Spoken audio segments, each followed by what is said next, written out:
अहमदाबाद से लंदन के लिए जा रही एयर इंडिया की विमान एक हॉस्पिटल से जा टकराई, जिसमें कई लोगों की मौत हो गई। ये खबर तो आपने सुना ही होगा। हादसे के 28 घंटे बाद ब्लैक बॉक्स बरामद कर लिया गया है। बोइंग ड्रीम लाइनर पर सख्त गाइडलाइंस, प्लेन क्रैश के बड़े अपडेट। क्या है ये ब्लैक बॉक्स, इसकी चर्चा भी हम आगे करेंगे।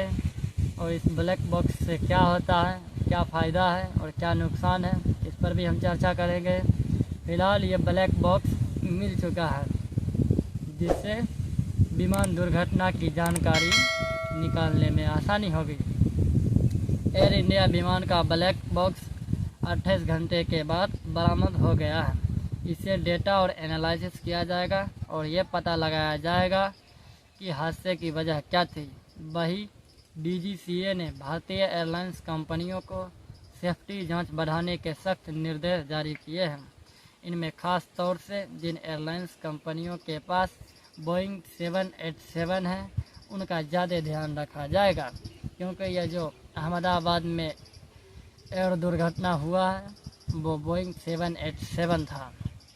अहमदाबाद में एयर इंडिया के बोइंग 787 की दुर्घटना में अब तक 265 से ज़्यादा लोग मारे जा चुके हैं।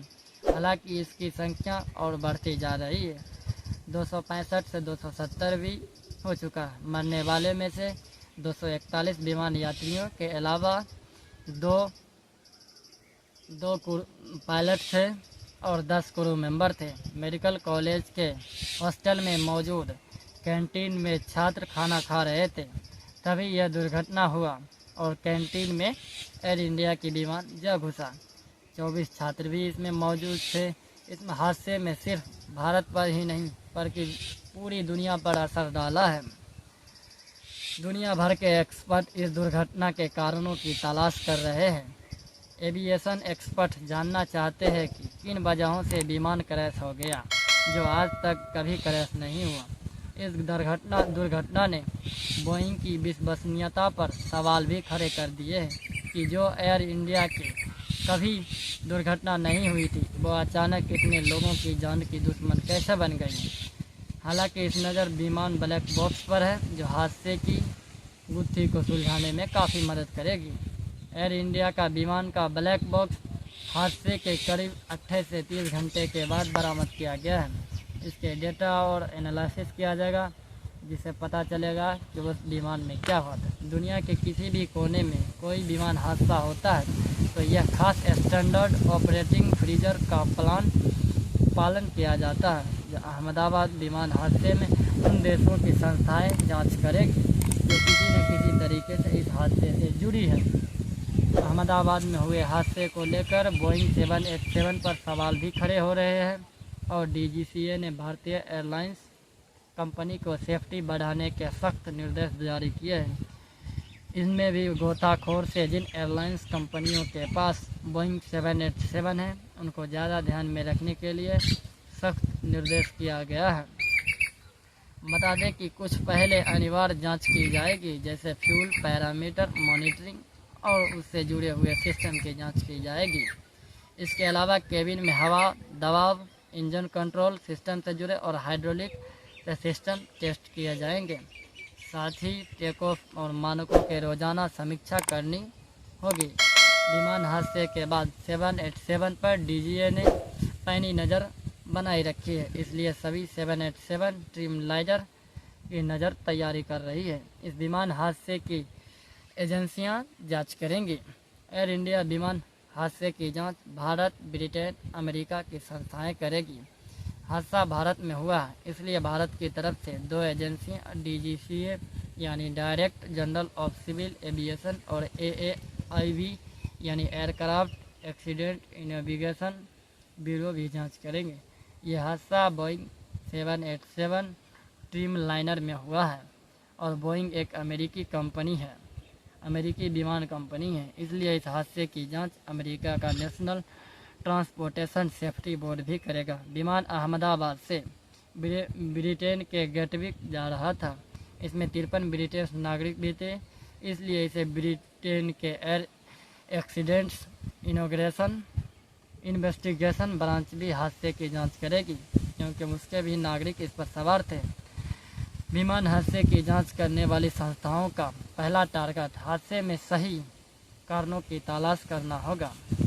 ये संस्थाएं एक दूसरे के आरोप या प्रत्यक्ष रूप नहीं करती हैं, बल्कि ये अपनी जांच रिपोर्ट केवल हादसे की वजह से बताती है और उन वजहों से अन्य हादसा न हो। इसमें हादसे की जांच में ब्लैक बॉक्स पूरा डेटा कलेक्ट करता है और इसमें वॉइस रिकॉर्डिंग में दर्ज आवाज़ों की डिकोड किया जाएगा। फिर एफडीआर से मिले विमान के डेटा के साथ उसका मिलान किया जाएगा। इस हादसे की पूरी जानकारी दिया जाएगा। लगभग कई लोगों को मानना है कि 12 महीने में इसकी फाइनल रिपोर्ट देनी होगी। जांच एजेंसियों ने कई तरह की जानकारी इकट्ठा करेगी, जैसे विमान का रडार डेटा, एटीसी से हुई बातचीत और विमान के ट्रेजरी, विमान के मेंटेनेंस का पूरा इतिहास और पायलट की काबिलियत और ट्रेनिंग से जुड़ी पूरी जानकारी।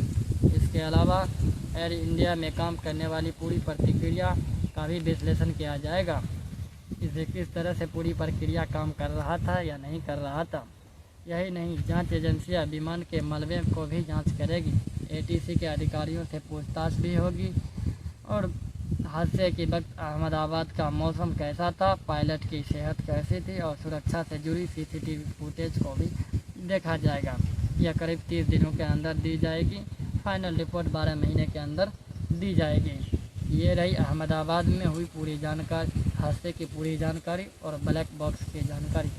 ब्लैक बॉक्स एक ऐसा मात्र डिवाइस है जिसमें वॉइस रिकॉर्डिंग और सिस्टम की पूरी जानकारी रहती है। कितने बजे से वो प्लान पूरा है और कितने बजे वो टेक ऑफ करेगा और लैंडिंग करेगा, और उसमें हुई पायलट की बातचीत और सभी तरह की एक्टिविटी मशीनरी की रिकॉर्ड होती है। अगर वो आग में भी चली जाती है तो वो जलेगी नहीं, उसे ख़ास तरीके से बनाया गया है। और अगर वो पानी में भी गिर जाता है तो वो ख़राब नहीं होता है।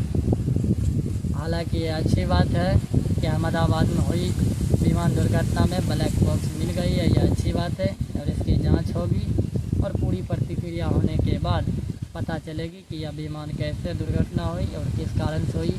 मिलते हैं किसी अगले वीडियो में। उम्मीद है कि आप लोग अच्छे होंगे। चैनल को सब्सक्राइब जरूर कीजिएगा ऐसी और जानकारी वाली वीडियो के लिए। अगर आपको समझ में आया हो तो एक लाइक ज़रूर कीजिए, चैनल को रीच और वीडियो को लाइक ज़रूर कीजिएगा। धन्यवाद।